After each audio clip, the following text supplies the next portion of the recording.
Hey, good morning. Welcome back to another episode of the She's Making an Impact podcast. I'm your host, Rachel Ngom. Today, we've got some on-air coaching. I love doing these. So this is something that we offer exclusively for our Activate students, just to help them move their businesses forward, give them a little more personal coaching. And it's a win-win because you get to hear kind of behind the scenes of what it looks like to be a part of Activate and to get some private coaching with me. So we have a few spots left. I think we have like 5 spots left in Activate for this round. If you want to apply, just go to rachelandgom.com/activate. And today I've got Sharon on. How's it going, Sharon? Good. Why don't you tell us a little bit about your business and then let's dive in. Okay, so I'm Sharon and I have a website and resources, and the whole purpose of my business is to make living gluten-free totally stress-free by doing the planning and the researching for you. So the whole idea is to clear the confusion that comes with switching to a gluten-free way of eating. Cool. All right. How can I help you today? Okay, so I wanted to talk to you because one of my goals for this month is to redo my whole freebie sign up thing. So I have lead pages. I'm going to move it on over, my freebie opt-ins and signups. And while doing that, I wanted to add a mini upsell. Awesome. So I wanted to talk to you a little bit about the mini upsell and what type of thing I should use as a mini upsell, how to value it, all of that type of stuff. And originally I wanted to add an order bump to that, but I can't do that with lead pages. So until I can upgrade to ClickFunnels, kind of the best way I could still maybe, I don't know. Let's see. So I'm trying to think of like a workaround using lead pages. So on the thank you page, let me see. So I can do, Dawn showed us how to do a mini upsell on a freebie with lead pages, but the only way to add an order bump is to, on the thank you page after they've already paid for the mini upsell, go through that whole process again. And so they have to re-enter all their information. And it's that's a pain in the butt. A pain, and nobody's going to do it. Totally. So I didn't know if it made sense to like add something to my nurture sequence. Yeah, you totally can. Yeah, I like that idea. Bump. It's a workaround, it's totally a workaround. And you could have 2 different nurture sequences. One would be like if they purchased, and you could speak to the ones who purchased and let them know you have something that will like complement their offer. And then you could have a different email sequence to the people who didn't purchase and let them know that you have something else available for them. Okay, so offer that mini upsell to both groups. Mm-hmm. But it would be like a slightly different email. So since you got this, how about this to make this better? But then the other thing would be like, you weren't interested in this, but how about this other thing? Yep. Okay. Totally. All right. I like that idea. How many emails from my nurture sequence do you think they should get before I pitch that? Right now I have a 3 email nurture sequence, which I need to kind of beef up anyways. I feel like that's too small. Yeah, definitely. Yeah. I have like 7, I keep adding to it because I'm like, oh, I want them to know about this and I want them to know about this. And they need to listen to this podcast episode and like a million things. I don't even know how many are in ours, but Ariana actually sends it to me every quarter for me to like look at and update and see what needs to be changed or added and all that stuff. So that's sitting in my inbox. So thank you for the reminder. I need to actually go and do that. So if you're selling your thing on the thank you page, then your first email, it's like the indoctrination email, but you can also talk about that thing that you're offering and send that right away, because that thing that you're offering should have an expiration to it. Like it should be a one-time offer. You have like 30 minutes to take action on this before it disappears. And so you have my email nurture sequence. You can see the exact template I have in that email. Basically like, just take it. Put it in your own words, because I speak a lot differently than most people. Okay, so go ahead and put that like order bump thing just in my nurture sequence. Yeah. And then later on down the road, so hopefully 2 months from now, when I can make an evergreen webinar and have that going, is that something to add to my nurture sequence too? Oh, totally. Yes. Okay. Yeah. Is that in yours? Yeah. Okay, so I'll see that. Okay, Yeah, perfect. you need to go back and look. I need to go back and look. It's been so long since I've looked at those. It's been like 6 months. Yeah, so we have Okay. like email series in that nurture sequence. We talk about like Pinterest, why you need it. And it's like Okay. educating them on it and inviting them to the webinar. And I think at least Perfect. 2 to 3 of those emails are inviting them to the webinar. Okay, perfect. Okay, I'll do that. So can we talk about what to actually offer? Yes. So my original idea, and I already designed this because it's a bonus in my course already, but I created a cookbook that's 50 recipes, all gluten-free, but they all have 5 ingredients or less. So they're super simple. They don't use like fancy special ingredients that you have to like search the aisles in Whole Foods to find. Yeah. It's all just normal stuff you can get anywhere. So originally I thought about doing that as a mini upsell for 17, but I wasn't sure if that was a good idea because I'm not sure you could sell a cookbook for much more than that anyway. So I'm not sure if that's really an urgent like mini upsell, if that makes sense. So like if I put it on my website, I'd already price it at 17.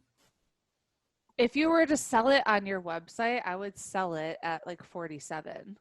Really? For a cookbook? But here's the thing, like you're not going to sell very many direct on your website because it's always there. The majority of the sales that you're going to make are going to be from that upsell. And so you need to have that scarcity level. So like you could have it on your website for 47 and then your discounted rate would be like 17. Okay. And I sold my cookbook was the Busy Mom cookbook. Oh my gosh, back in like 2014, I think. And it was 30, back in the day, 30 recipes you can make in 10 minutes or less. Okay. And so I would just like, I sold it for $17. And so you could easily sell that for $17. And I mean, I think that'll be great for you. Okay. All right. And then what I was thinking about doing for my order bump, so list that as 47 on my website, and then in my mini upsell do it as 17. And then what I was going to do for my order bump before I realized I don't have the resources to do that yet, I was going to create a pre-made 3-week gluten-free meal plan with shopping list and all of that. And I realized recently I can link shopping lists to Walmart pickup. So they can like just click the things and it goes in their Walmart cart. Oh, that's cool. Which is really cool. Yeah. So I felt like that made it even more like doable for people. Yeah. And it's not that difficult for me to do. So I was going to do a pre-made 3-week meal plan as like my order bump and price that at 47. But should I just put that on my website then for like 97? Yep. On my website. And I was going to do like prep things like optional, like this is what you would prep ahead of time and all that type of stuff to make it easier. And then I can do that in my emails for 47. Yep. Okay. And I would offer this to any of our Activate ladies, either at a discount or for free, so you can get some really great testimonials to put in there. Yes. And I was going to ask you for my sales pages for those, how many testimonials for these smaller things do you think I should have on my sales pages? I mean, as many good ones as you have. So like try to get 3. Okay. But if you have like one really good one, you could just use that. Like, I don't even know how many we have on our baby offer. Okay. I'm gonna have to go back and look at that. I'm gonna have Dawn look at it. Have Dawn do all the things. Yes. Dawn does all the things. I know. Okay, so 3 or more testimonials, because you have the ones that can go like full screen all the way across, but then there's always like the pictures of like comments on Facebook or whatever that you can kind of like plaster. So I've seen those too. I'm pretty sure if you're going to be running Facebook ads, you can't use the screenshots anymore on like the page. Facebook has gotten like, oh my goodness, they actually shut down our ad account. So we had to open up a new one. So they're like looking at that landing page and they're being super strict on what they allow. So if you take a screenshot, so don't do that. No, I would literally don't do that. No screenshots. I would copy and paste it and put it in. And then you can ask if you could have like their headshot or something. Okay. All right. Perfect. Okay. And then, all right. So I feel good about that. And I think that's something I can get up and going by March for sure. So, with my new freebie opt-in and all of that. So the other thing I wanted to think about, because I definitely want to be able to do evergreen course and that type of thing to really get that going. But to do that, I need to make some more quick money so I can upgrade to things like ClickFunnels. So I wanted to do done for you services. And one of the things I thought about was custom meal planning. Yeah. So like they can buy it from my website. They'll fill out a questionnaire, and within like 48 to 72 hours of me receiving their questionnaire back on Google Forms or Typeform or whatever, I can create their meal plan on Trello with a shopping list. And I can do those Walmart pickup links and stuff, but they would have the shopping list on Trello. Yep. And I could just send that over to them. And then that way it's usable for them over and over. They can move cards around, they can do whatever. Yeah. I like that idea, but I wouldn't give yourself the deadline of 48 to 72 hours because that's going to put a lot of pressure on you. And I don't think people expect to get it that fast. How long do you think people would expect to wait for custom meal plans? I would expect it to take like a week. Okay. I would. All Because right. as you grow, you're going to be busy, you know, Well, yeah, like you don't want to be like, oh crap, I have like 4 hours to throw this thing together. Like you want it to be good. Okay. So I wouldn't put yourself under such a strict deadline. So like within 1 week, they would get their 2 weeks of custom meal plans or whatever. Do you think Trello is a good way to do that? To have it all on Trello? I mean, this is something you could poll your audience to see what they Okay. prefer. Cause maybe they like Google spreadsheets or something like that. I think in the past when I did meal plans, I did it in Google spreadsheets. Okay. I didn't think about that. That's a good idea. I mean, I love Trello, but a lot of people don't know about it. So they might not understand how to use it. And so you might have to like teach them and show them, you know? So on Google spreadsheets, I would still be able, it's just like Excel, right? So I could put blocks together to make it. Okay. So you could give them the link to and everything. You could give them the link to the Google spreadsheet, but then you can also download it as an Excel file so they can have both. So they can print it. Mm-hmm. Okay. I'll look into Google spreadsheets a little bit more too, and I'll. But I would just ask that, like, just literally just talk to your audience and see, like, which would they prefer. Okay. No, I think either of those are equally easy to work with for me, so that would be fine. And then pricing. Originally, I was thinking 67. Is that too low? No, okay. I undervalue all my things. You know this about me. So I made a meal plan for somebody. This was so funny. When I was doing P90X, I was blogging about doing P90X as a vegan, and somebody found that blog post and said, "Could you make me a vegan P90X meal plan?" And I charged $200. How many days was that? It was just like, basically it was like a week or two worth of recipes and meal plans. Then I showed him how to like phase it for each phase, because P90X has 3 different phases and it's a 90-day program. Yeah. So I gave him like several different recipes to choose from and showed him how to mix phase and match 1 it. recipes, phase 2 recipes. Yep. Okay. I remember I was like 190, because back that was like 2011 or 12, and I was like, oh, like it would be worth it if you paid this much, and I wasn't expecting him to. And he did. I was like, oh sweet. But yeah, I think for something custom you could definitely charge more. If you want to start, I have the pre-made 3-week meal plan on my website for $97, a custom 2-week should cost more. Totally. Yeah. Because if they don't want to spend that higher price, they can always buy the pre-made one for cheaper. Yep. So it scales it for them. Yep. Okay. So I think like 167? 197. 197? And then I would up it to 297. When it starts selling well, yeah. Yeah. And I have reviews and things. Yeah. Okay. Because it's taking your personal time. Right. No, it does take my personal time. For sure.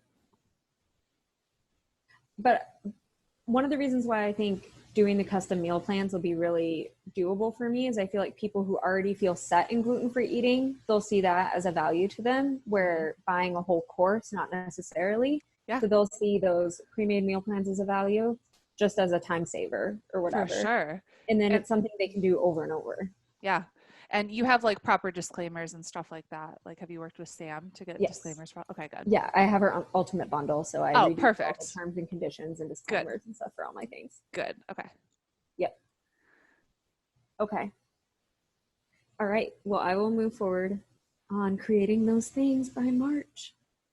March when? Because March is a long month. So is it going to be before my baby I'm going to get comes? this baby Mini-Upsell and all of that and redo my nurture sequence by March 1st. Okay. That's my goal. Perfect. By March 1st. Because my program that I'm launching now will end the end of February. Mm-hmm. So while that's ending, I can work ahead on this. Yeah.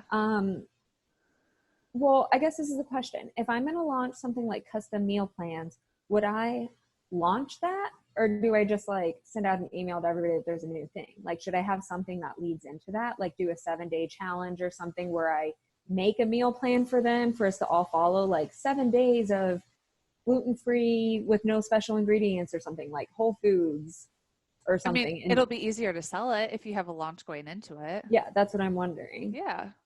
I don't think you need to do 7 days. I think it'd be 5 days.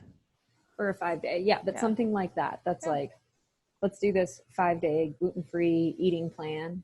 Yeah. And then launch into, we have these actually, now that I'm thinking about it, 7 days for nutrition stuff might be good because you can show them how to make it happen on the weekends. Mm-hmm. Or it can be 6 days. Like, so one of the days you show them, like, this is how you can eat gluten-free on the weekends while still, like, either going out or enjoying this or, you know, like, making it flexible for them. Yeah, because a lot of the health programs and stuff that I've been in and I've looked at in market research and stuff, a lot of them have, like, a day off each week. So even if they're 21 days, they don't plan meals for all those days because they treat, like, Sunday or something like that as a eat your leftovers or go out. Yeah. Is kind of how they do it. Yeah, you could do that. Okay. Sunday could be leftover day. Yeah, that's what we do. I don't cook on Sundays. Right? Eat the fridge. Yes. Find food, fend for yourself. Exactly. Okay, so, all right. But you think a challenge would be a good lead up to launching something like that? Yeah. When I launched my cookbook, I did... It's so funny, like what I did back in the day. This was 2014. I read Jeff Walker's book Launch. And then I just followed the template that he had in there and I did like a 3-part video series to launch that cookbook. And I did like $1,000 in sales on a $17 cookbook. I was really happy. Way to go. I was really excited about that. That's fantastic. But yeah, I would follow like the 5-day challenge framework that we do. Okay. That would be the easiest. Yeah, and I just did my 3-day challenge. So I just was thinking that a food one like this would almost be easier for me because I would create it ahead of time and I would schedule some Facebook posts. I could go live once in a while, but I wouldn't have to plan all this like content for going live. No, it'd be super easy. Look, I made my smoothie. Yeah. Okay. You could have fun like challenges within that for them. Like if you post a picture of your food and tag me on Facebook or Instagram, you'll be entered into a drawing to get like a free meal plan. Exactly. It could be like free custom meal plan. And that could be like the huge draw to get people excited about it. I like it. Because you've done that with some of your challenges, right? Yeah. Yeah. Okay. Okay. Using the hashtag with food pictures. Okay. I like that. That's a really good idea. Okay. So I probably won't be able to run that challenge the first week because I think I'm going to do webinars for my course again that first week of March. Cool. What I'm thinking. So then I'll probably do 2 or 3 and record them so I can use one for an evergreen funnel. So when in March do you think, I don't know. Are there any holidays in March? I don't know. I'm looking at my calendar. St. Patrick's Day. That's the holiday. No, there's no holiday. You're fine. Unless you go, I went to the University of Illinois and it was like unofficial St. Patrick's Day. Everyone started drinking at like 6:00 in the morning. It was insanity. On St. Patrick's Day?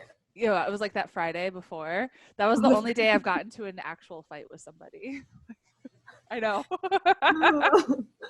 So happy I'm not in college anymore. Okay. So you really could do any. Well, there is spring break. For us at least. So our spring break starts on like the 14th of March. Okay. Well, and I was thinking the 23rd, like the week of the 22nd to the 28th might be better because if I'm doing webinars like the 2nd, 4th, and 6th or something like that, then that would give me time to then start promoting this new challenge. Yeah. After promoting the webinars. Yeah. I think that works. It's after our spring break. I don't know what other people's schedules are like. Up here, they get winter break in February and then spring break in April by Easter. You just don't. So we don't even get different everywhere. Yeah, but I mean, they don't get out till mid in June. Okay. You guys get out in May, right? Yeah. For school, yeah. Yeah, I think that works. Okay, so I'm gonna write that in. So challenge week, webinar week. And when doing those webinars, I feel like I'm jumping all over the place. No, that's fine. Webinars, do you think 3 times to choose from is good? 2 times, 3 times? Yeah, so you could I would do Tuesday, Wednesday, Thursday, and maybe do like 10 a.m., 1 p.m., 4 p.m. or something like that. Yeah, just all different times. Yeah. Or like do an evening time for people that work for one of them. Is your audience mostly moms? It's all kinds of people. So you could try the evening. I mean, test it. You just don't know. I did. So when I did my webinar in December, I had the same amount of people signed up for my webinar as I had signed up for my 3-day challenge that I did 2 weeks ago. Yep. But when we talk about like people actually showing up for the webinar, I had versus people that actually watched my Facebook lives and my challenge and participated, I had 4 times more people on my webinar than I did on my challenge for like participation, but the same amount of people signed up. So more people attended my like 8 p.m. webinar. It's less of a commitment when you think about it, because it's just like an hour of their time. Right. Versus like 3 days it's probably about the same amount of time, like 3 days for 20 minutes, but yeah. It feels like a bigger commitment. Yeah. So I don't know if that's the time. Try the 8 o'clock. I mean, you just don't know. Like my audience, one, I would not want to do a webinar at 8 o'clock because I'm in bed. But 2, yeah, I am too. But for once, I can do. You could do it. You could do it. It's not like a recurring commitment. No. You can totally do it. But most of my people, it's like witching hour for the kids or something. They're like trying to put them down for bed, and it's hard. And the other thing I always forget about is time zones too. You're Eastern, right? Yeah. Yeah, so I forget about 8 o'clock Eastern Pacific is like time, 5 o'clock Pacific. So just test it. You just don't know. Like I would do the 3 different times and just. But it makes sense to you to do one day at 8, one day at 12, one day at like 2 or something like that. Different times and different days. Yeah. Okay. All right. Perfect. I will plan for that then. I feel like we did a lot, and I have a lot. I know, and it's only 20 minutes. Like, look at you. I know. I feel like we flew through so many things. Okay, I'm looking over my notes because I wrote down notes in my accountability group call too that I was like thinking about. When you send out an email, this is just totally curious, and I think I know the answer to this. I think the answer is yes, but every time you send an email, it always has a CTA, right? A call to action. Yeah. Yeah, you don't just send an email with no call to action. It's always calling you to a video or a post or something. Yeah, so even if it's like, it's just like a value add email where it's just like in that email, I'm telling a story or something, it would still be like, hit reply and tell me your biggest takeaway, like I don't remember the last time I did an email that didn't have a CTA. Okay, because I've never really done them without call to actions too, but we had a little discussion in our Activate accountability group about that because different people have different philosophies on emailing when you read their stuff. But I was like, I'm pretty sure they always have a CTA. Always, yeah. Perfect. And then I'm going to try to boost my nurture sequence to like 7 emails, 7+ emails. You don't have to have all of that done like right this second. Like I think I had 3 for like messy action, and then I just kind of added as I went. Or like I came up with a really good podcast, and I was like, oh, my new people need to make sure this. Yes. Like so you can always add. Yeah, I mean I have 3 now, but once I add an order bump email, then that's another email. Yep. If I have an evergreen webinar or something, that's another email. Yep. So okay. Awesome. I feel like I have a lot to do. You do. So it's all good stuff though. It's all good stuff though. I'm excited for you. I'm excited. I want to hit that Q1 goal that I set in Orlando.